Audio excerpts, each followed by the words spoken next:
안녕하세요, 차이나스토리입니다. 지금 영상은 오바마 대통령의 연설입니다. 오바마 대통령의 다른 연설 영상과 별반 다르지 않지만 이 영상의 추가 영상하고 그리고 취재 사진들이 별도로 공개되면서 중국인들의 비웃음을 샀습니다.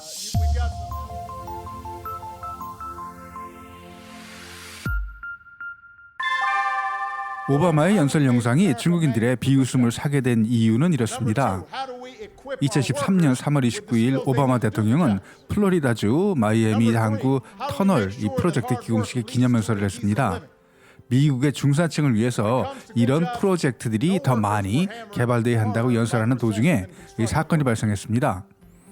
지금 사진을 보시면 오바마 대통령 뒤에 성조기가 보입니다. 이 다음 사진 보시면은요, 이 성조기가 달린 크레인 뒤편 크레인 오른쪽 위를 보시면 원래 이런 형태로 돼 있었고요. 하지만 이 강한 바람이 갑자기 불면서 뭔가 이렇게 가리고 있던 천이 바람에 날아가면서 뭔가가 나타납니다. 이거 마이애미 항구의 선적 하역 작업에 사용되는 크레인을 만든 회사 ZPMC의 로고였습니다. ZPMC는 중국의 대표적인 크레인 제작 업체로 미국으로서는 참 이 모양 빠지는 천국이었습니다. 그로부터 10년이 지난 지금 바로 그 ZPMC 상하이 진화중공업이 미국에 수출하고 있는 제품들이 미국 국가안보의 위험 요소가 되고 있다고 합니다. 미국의 모든 항구에 설치된 컨테이너 선적 하역 작업용 대형 크레인 중에서 약 80% 정도가 중국 진화중공업의 제품으로 미국의 정보기관은 이 중국산 크레인이 트로이 목마일 수도 있다고 보고 있습니다. 진화중공업의 크레인이 품질 좋고 가격 경쟁력도 가지고 있어서 대부분의 미국 항만에서 사용되고 있지만 크레인에는 컨테이너의 운송 루트와 목적지를 추적할 수 있는 정교한 센서가 탑재되어 있어서 미군이 군사 활동을 위해서 군 장비를 싣고 내리는 과정에서 중국은 미군의 민감한 군사 정보를 수집할 수 있다고 합니다. 최근 몇 년간 미 국가안보국에서는 수화물 검사 시스템과 이 변압기를 포함해서 중국산 크레인 장비들 그리고 항만 통제 시스템에 대한 보안 우려가 제기됐었지만 이 미 국가안보국에서는 아직 스파이 활동에 대한 확실한 물증은 제시 못했다고 합니다. 현재 중국은 막강한 제조업 경쟁력을 바탕으로 전 세계의 주요 해운업체에 신규 컨테이너를 공급하고 있고 국제운송 데이터 서비스 대부분도 중국 기업들이 관리를 하게 되면서 현재 국제 물류 시스템은 중국이 통제하고 있다고 볼 수도 있습니다. 진화중공업에서 생산된 대형 크레인들은 운송선에 조립된 상태로 미국에 배송된 후에 중국에서 자체 개발한 소프트웨어로 작동된다고 합니다. 이런 이유로 2년 유효기간의 취업 비자를 받은 중국인이 미 항만에 설치된 진화 크레인을 운영하기 위해서 미국에 입국하게 되는데 미 안보 당국자들은 이들이 스파이일 가능성이 크다고 생각합니다. 미 국방정보국이 2021년 발표한 이 기밀평가 자료를 보면 중국이 대형 크레인을 조종해서 선적 하역 작업을 통제 물류를 지연시키거나 선적 중인 군사 장비에 대한 정보를 수집할 수도 있다는 가능성을 확인했다고 합니다. 월스트리트저널의 이런 보도에 주미 중국 대사관은 미국의 우려는 피해망상적인 편집증으로 중국 위협론을 퍼뜨리는 것은 무책임하고 미국 자신의 이익을 해칠 것이라고 대응했습니다. 이렇게 미 정보 당국으로부터 스파이 혐의를 받는 진화중공업은 우리나라에도 들어와 있습니다. 이 조선도뿐만 아니라 항구에 사용되는 대형 크레인을 제조하는 업체로 현재 세계 시장 점유율 75%, 100여 개국에 수출하고 있는 이 분야 세계 1위 기업입니다. 사실 1990년대 초반만 해도 중국은 수출입 항만 장비 대부분을 미국이나 일본, 우리나라에서 수입했었습니다. 진화중공업은 1992년 국영기업인 중국교통건설의 자회사로 설립 초기부터 항구 컨테이너 크레인 사업에 집중 저렴한 가격으로 삼성, 현대, 미쓰비시 등 다국적 기업을 고객으로 두면서 급성장했습니다.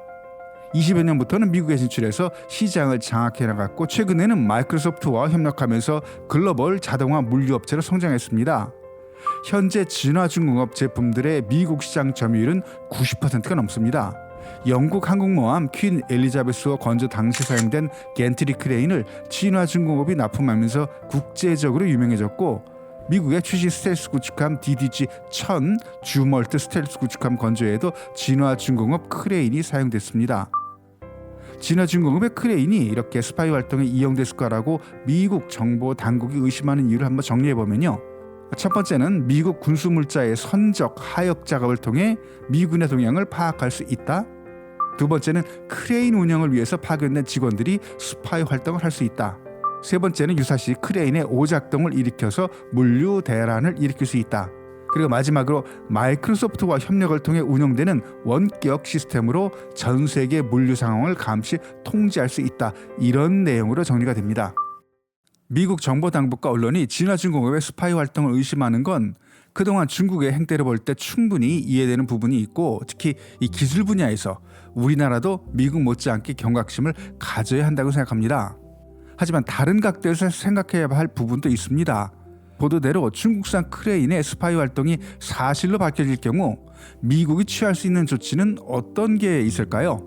간첩 활동이 사실로 밝혀진다고 해도 미국 전역에 설치되어 있는 진화중공업 크레인을 단기간에 철거하는 게 가능할까요? 미국의 일부 항구에서는 진화중공업 크레인보다 3배 비싼 핀란드 제품을 사용하고 있다고 하는데, 한두 군데면 모를까 미국 전역에 설치되어 있는 진화중공업 크레인을 일시에 교체할 수 있는 그런 크레인을 생산할 수 있는 기업이 있을지도 의문이지만, 크레인을 교체해야 한다는 여론이 형성이 돼도 교체 예산을 어디서 어떻게 충당할 수 있을까 하는 게 의문이고요. 5G 장비 수입 중지시키고 다른 기업 제품으로 대체하면서 정리한 화웨이 제재 때와는 아마 전혀 다른 해법이 필요해 보입니다. 이건 국가 간 철강 생산 능력을 정리한 표입니다. 한때 US 스틸 하면은 미국의 국력을 상징했던 시기도 있었습니다. 하지만 현재 미국의 철강 생산 능력은 우리나라와 비슷한 수준으로 중국의 10분의 1 수준입니다. 미국이 인공지능이나 반도체 장비, 바이오와 같은 첨단 산업에 집중하고 일반 제조업 제품들은 원가 절감할 수 있는 나라로 아웃소싱하면서 생긴 이번 일은 미국 제조업 쇠락을 상징하는 사건으로도 볼 수 있습니다. 이번 크레인 이슈와는 직접적인 관련성은 없지만 지난달 22일 미 해군 장관의 연설도 중국과의 군사 안보 그리고 제조업 경제 측면에서 비슷한 논란이 생겼었습니다. 카를로스 델 토로 미 해군 장관은 2월 22일 워싱턴 내셔널 프레스 클럽 연설에서 중국 해군이 현재 340척의 군함을 보유하고 있고 최대 400여 척까지 늘릴 예정이지만, 미 해군이 현재 300척 미만으로 2045년까지 350척으로 늘릴 예정이다. 중국은 현재 13개 조선소에서 군함을 건조하고 있는데 이 숫자는 미국 조선소 전체를 합친 것보다도 많다.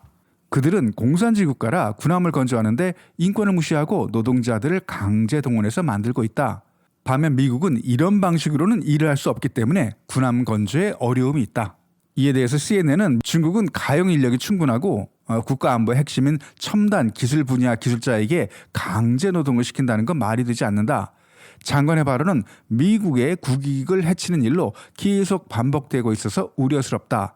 지난 20년간 미 해군 지도부는 자신들의 해군 현대화 계획 실패를 인정하지 않고 이걸 감추기 위해서 중국 해군의 위협을 실제보다 과장해왔다.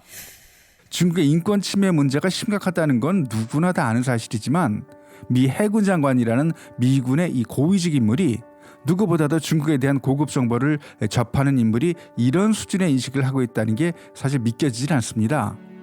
얼마 전 3번째 항공모함을 만든 상하이 장난 조선소 인근에 있는 테슬라 상하이 공장 미국 관리자들에게만 물어봐도 이 강제 동원 노동이 말이 안 된다는 걸 바로 알 수 있을 텐데 말입니다. 아무튼 ZPMC 크레인이 우리나라 주요 항구 조선소에도 많이 설치되어 있다고 하는데, 이번 일로 우리 기업들 비즈니스에 차질이 생기지 않길 바랍니다.